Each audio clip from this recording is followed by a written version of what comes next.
Evo, još jedan primjer kako izlečiti patnju, bol zbog abortusa, kad je majka abortirala dete. Ja sam to radio ranije sa pokajanjem i oprostom. Sve to prolazio sam ja sa nekim ljudima, to odavno to bilo. Međutim, sa ovim novim metodama je to vrlo jednostavno, vrlo efikasno. U njima majka osvesti koliko je to loše što je uradila i oseti onda svu ljubav tog deteta, ona oseti ljubav prema tom detetu, oseti potpuno olakšanje i što je najbitnije, ona zna da više nikad neće da abortira dete. Tako da je to, mnogi ljudi pri samom rođenju unesu u sebe taj program čedomorstva, preuzmu ga od roditelja i onda oni to spokojno idu dalje kroz život, čiste iz sebe te plodove koje im Bog daje da donesu na svet.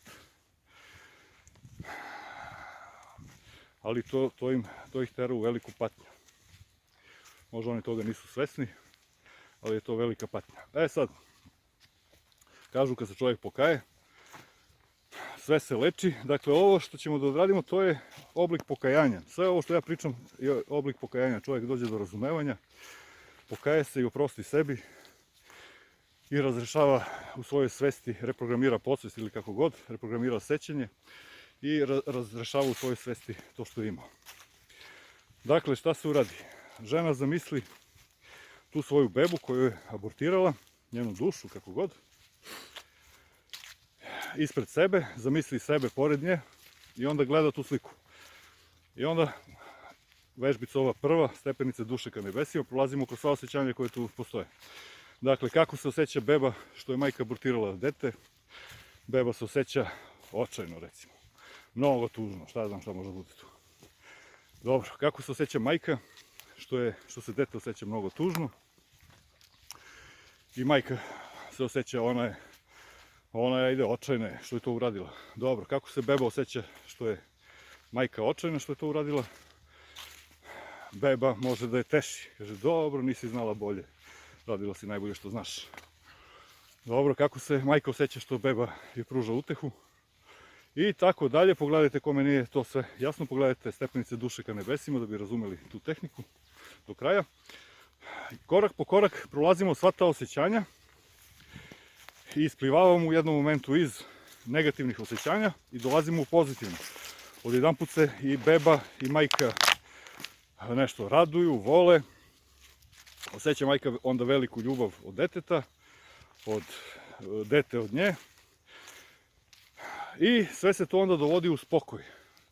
U osjećanje da je sve dobro. To osjećanje, to dođe na kraju kad nema više dalje, sve je dobro, mogu da se rastanu, može majka ga pozove opet da dođe. I sad šta je mnogo lepo tu da se uradi na kraju? Da se uđe u dete, da se oseti kako se osjeća dete sad to. I da se pita jel bi volilo nešto da radi s majkom. I onda to dete da zamisli kako to radi što bi volilo. Šta ja znam, to možda bude da se igra, da sisa, da šta god, da leti s roditeljem. Ko zna šta može to da bude. I onda čovjek zamisli da to radi sa svojom majkom, to dete. Pa onda uđe u ulogu majke, postane majka. I onda, jel bi voljela nešto majka da uradi s tim detetom? Majka bi voljela da ga grli, da ga nosi. I onda zamisli čovjek kako ga grli, kako ga nosi, kako osjeti svu tu ljubav i to sve. I kad se to sve završi, otpušta se žena, uopšte više nema tu traumu, ona je trajno izlečena. Ali kao nuspojava, ovo je lečenje čedomorstva. Programa čedomorstva u čovjeku. To mogu i muškarci da čiste sebe i žene, jer svi to nose u sebi u manjoj ili većoj meri i prenose na svoje potomstvo. Dakle, kad se to isceli, žena uopšte više ne osjeća tu, samo osjeća ljubav tog deteta prema sebi i njenu ljubav prema tom detetu i ona osvešćuje to koliko je pogrešno da se abortira i više nikad ne bi to uradila. Naravno, život nas navodi često na neke korake koje čovjek uvijek radi najbolje što zna. Onda zna bolje, on bi radio bolje. Tako da čovjek nije ni za šta u suštini kriv, nego su ti programi, te instalacije, on jednostavno nije svesno biće da njime upravljaju ti programi koje ima u sebi i zato radi loše stvari. ništa tu drugo nije u pitanju. Eto, čovjek je čisto dobro, to sam rekao bio, duša je čisto dobro, svaki čovjek je čisto dobro, a to što čini zlo, to su samo ti programi u telu. Eto, to sam teo da kažem. Pišite mi dole da li ste uspeli, šta je bilo, šta se desilo. Ako treba neka pomoć, tu sam.